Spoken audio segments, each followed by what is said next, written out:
Nick's shocking EBT scam. Fake stores, stolen benefits, and billions lost. Imagine walking into a New York City bodega. Dusty shelves, food long past its expiration date.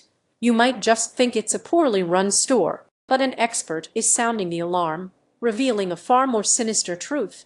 Many of these shops are allegedly fronts for an elaborate, organized criminal enterprise designed to steal your taxpayer dollars. This perfect scam involves hidden devices attached to checkout terminals, secretly capturing your EBT card data. Pinhole cameras or keypad overlays record your PINs. With this stolen information, criminals create counterfeit cards, draining Supplemental Nutrition Assistance Program or SNAP benefits. The cost? A staggering $1 billion lost every year, impacting both consumers and financial institutions. Haywood Talcove, CEO of LexisNexis Risk Solutions Government, put it bluntly, a large percentage of these convenience stores are actually EBT ATMs. Their sole purpose is to traffic cards, not sell food. He witnessed it firsthand during a Secret Service operation in New York City.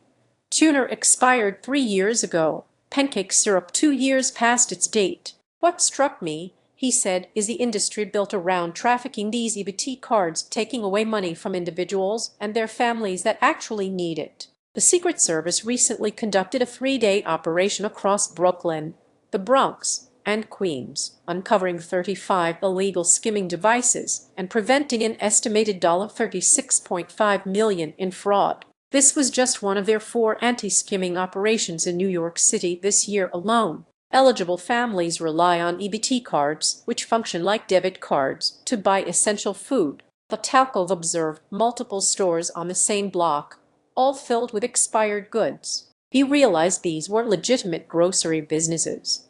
Their primary function was to facilitate EBT fraud. He pointed to nearby supermarkets with fresh food and clean shelves, highlighting the stark contrast. This isn't just small-time theft. Talcove reveals these are organized, transnational criminal groups often originating in Eastern Europe. They are living large off the scam, affording $10,000 a month apartments and luxury cars like Lamborghinis. And the deception goes beyond bodegas. Talcove shared shocking examples.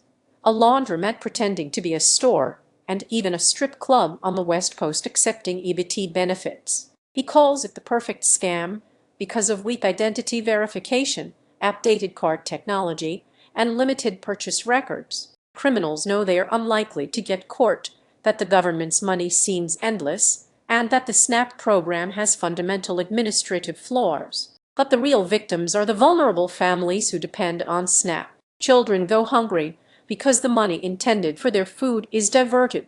Hard-earned taxpayer dollars are lost, exploited by criminals who leverage our empathy. You're not gonna stop somebody from getting an EBT or SNAP benefit, Talcove notes, because who would want to take food away from the hungry? To combat this, Talcove proposes removing suspicious stores from the SNAP program, upgrading EBT cards to secure chip technology, strengthening identity verification, and monitoring large purchases. New York City officials acknowledge this is a nationwide crisis, and Governor Kathy Hochul recently announced that New York State will begin replacing current EBT cards with chip-enabled versions by early 2027. While the Secret Service's efforts are commendable, Talcove warns that arrests alone won't solve the problem. This fraud, he says, is now deeply embedded in the ecosystem.